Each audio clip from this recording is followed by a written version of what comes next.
When our family moved from Indiana to Houston last summer, we decided we were going to come back once and so the kids could see their friends and everything. And I asked them before we left for Houston what was one thing they really wanted to do.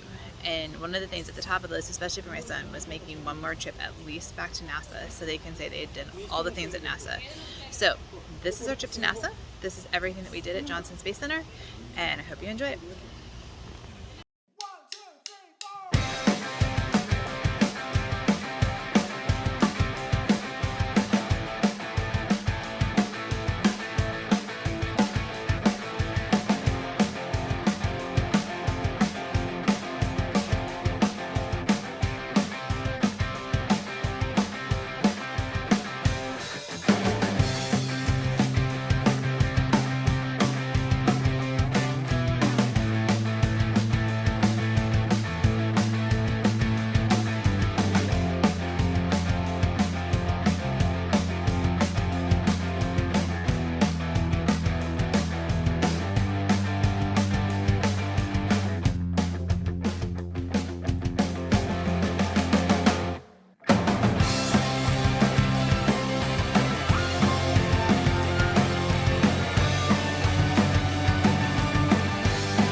So here we are at Independence Plaza, so named after the Independence Space Shuttle that is currently docked and used as a museum piece at Johnson Space Center.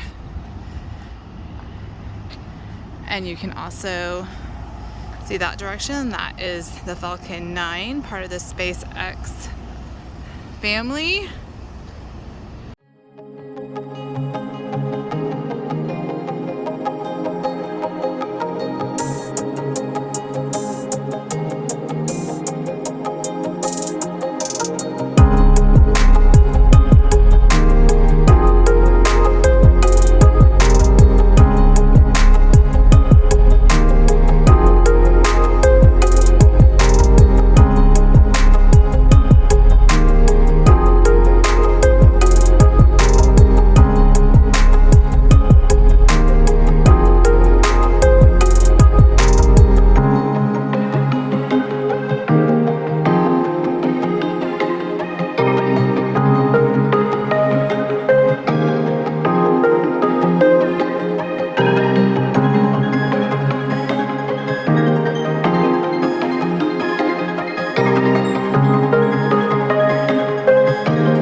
Since I've never been to Mission Control, we're finally headed to Mission Control. Hi, Mission Control.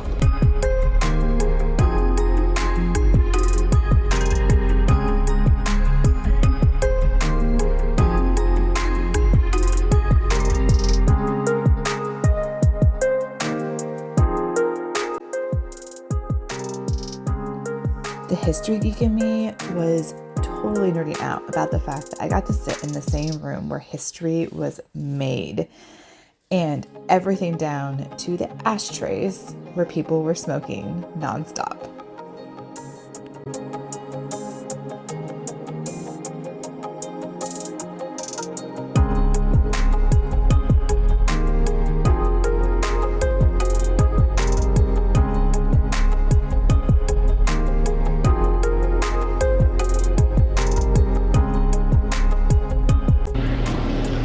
So the food lab has a significantly improved experience. You can get something from the marketplace if you want to.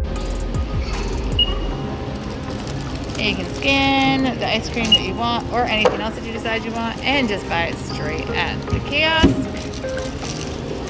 Or if you want to, when the kiosks are open and the cafeteria is open, you can order stuff at the cafeteria from the kiosk too and get hot food. And it's really good.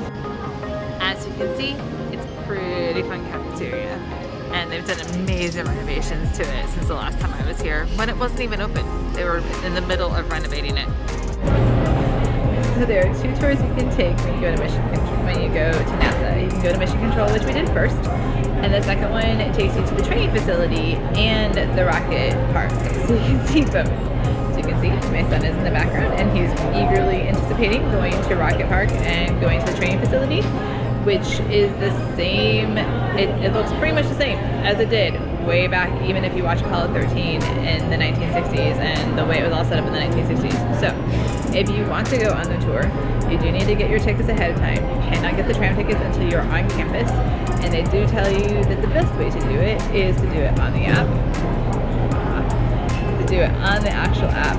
So if you pull it up, the app will give you all the information you need, and hopefully it'll be good to go.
The Saturn V rocket at NASA Johnson Space Center is to date the tallest, heaviest, and most powerful rocket ever flown. It was used during the Apollo missions to send Americans to the moon. The one on display at Johnson Space Center is one of only 3 Saturn rockets in the world that are on display, and it is the only one that has all the components that could have taken flight. But the Space Center, or the space program, canceled the Apollo missions before it could actually be used. So you can go to the Johnson Space Center and you can see the whole thing on display. And one of the most recent additions to the Space Center is a statue commemorating the Apollo 13 mission. Hey, so that was our family's visit to Johnson NASA Space Center in Houston, Texas, Space City. You can follow me on Twitter at @StypeWrites, on Instagram at sarah.stipe, or my Substack, sarahstipe.substack.com. Until next time, thanks.